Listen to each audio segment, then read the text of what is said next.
So we're imagining that we're in A minor pentatonic, although the scale could be many other things. It's just a scale.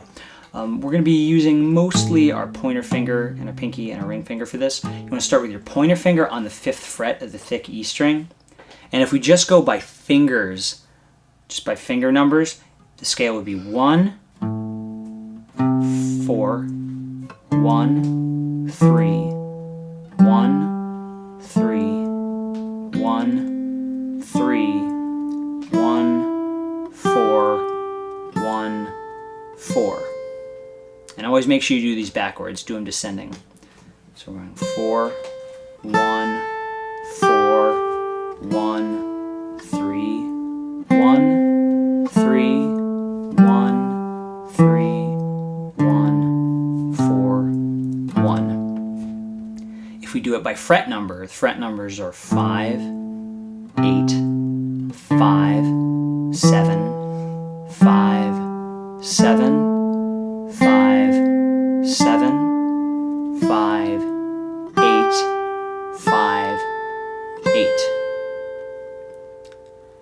Now, when you're learning a scale, all at once, it seems like an awful lot, so I always encourage people to break things down into smaller groups. The big thing about this shape is that there's this kind of block of these 1, 3 fingers right here. It's on the A, D, and G string. It's all just 1, 3, 1, 3, 1 here. It's a really noticeable little shape. So usually what I'll tell people is just kind of go up and down that a little bit.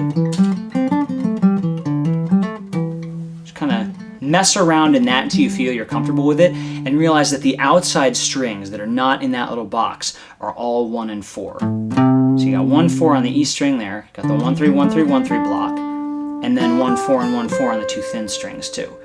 So I think that's often an easier way to remember it than just trying to memorize every little thing. Is you think it in these big groups of the 1, 4 groups on the outside strings, and then the 1, 3, 1, 3, 1, 3. You just got to remember it's on the A, the D, and the G strings, and then you should be good. The block in the middle, the 1, 4 is on the outside, block in the middle, 1, 4 is on the outside. And this is a really, really, really important box when you're starting out. Most electric guitarists will start out with this box because it's just really important in blues guitar playing. There's this really important lick in it. You kind of do this double bend thing. You can kind of bend the note here. If you're on electric guitar, you can bend it to this note here. You can bend it a whole step. And then you can bend that a whole step to match this note. And that's just that is the basis for so many important rock and roll licks. There's just so many songs that just have that right there in the hook, and it's used in all the solos.